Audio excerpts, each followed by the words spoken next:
তারা এই হত্যাকাণ্ডের বিচার করবেন না, কারণ তারা নিজেরাই হত্যাকারী। তো আপনি হত্যাকারীর কাছে কি করে হত্যাকার চাইবেন? যারা নিজেরা রাজাকার তারা অপরকে বলে রাজাকার।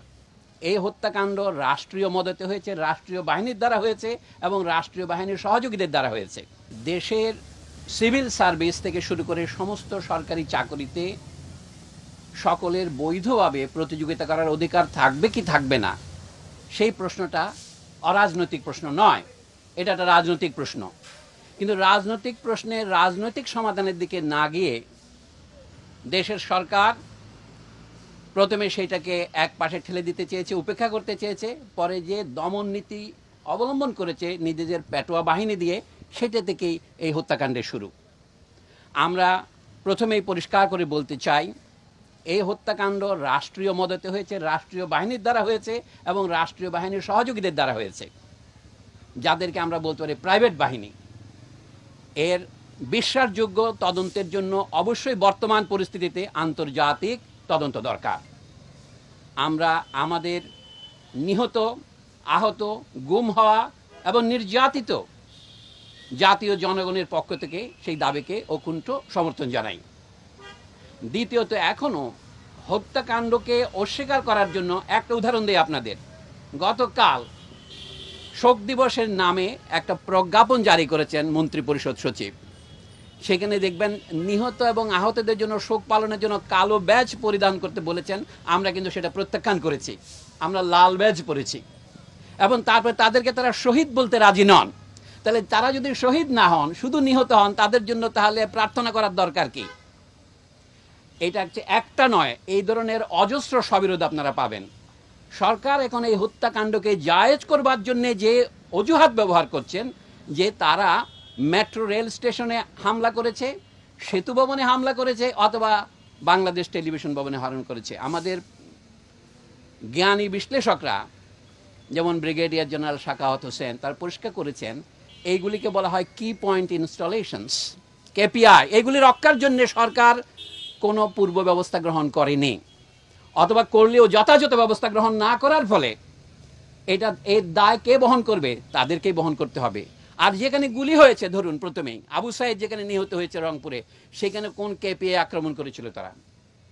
এখনো সরকারের সর্বোচ্চ মহল থেকে বলা হচ্ছে যে আমাদের উন্নয়নের প্রতীকগুলোকে ধ্বংস করার জন্যে আমাদের রাজনৈতিক বিরোধীরা এই আন্দোলনে ঢুকে পড়েছে। কথাটা যদি ধরে নেই, যুক্তির খাতিরে সত্য হই, তাহলে বলতে হবে দেশের মানুষ এটাকে সেই মুহূর্তে সমর্থন করলো কেন?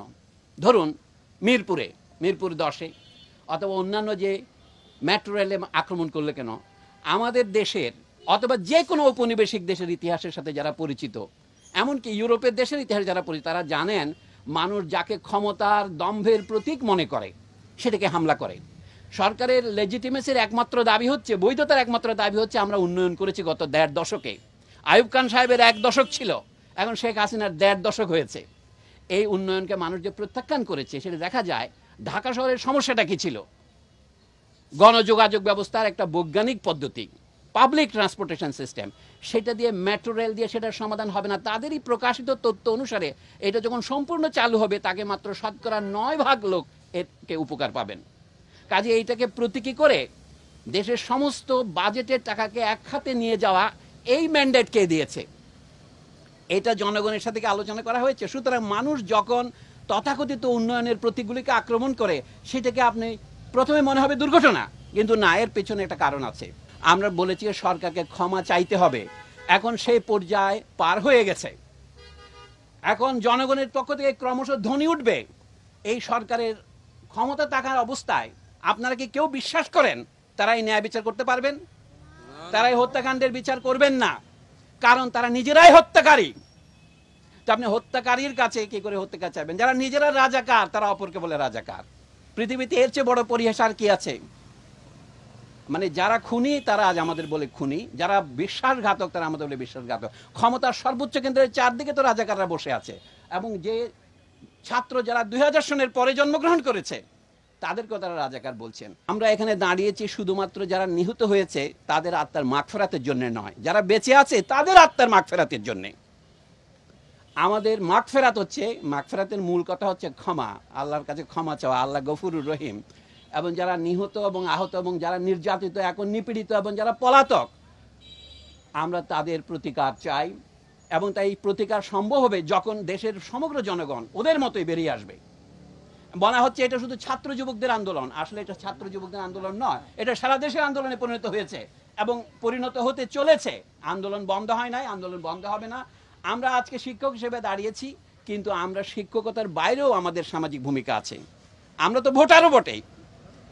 এবং সবচেয়ে আমি একটা আত্মসমালোচনা করব, আমরা আমাদের যথাযথ ভূমিকা পালন করিনি। একটা কথা আপনাদের বলি, আমাদের একটা ধারণা ছিল বেসরকারি বিশ্ববিদ্যালয়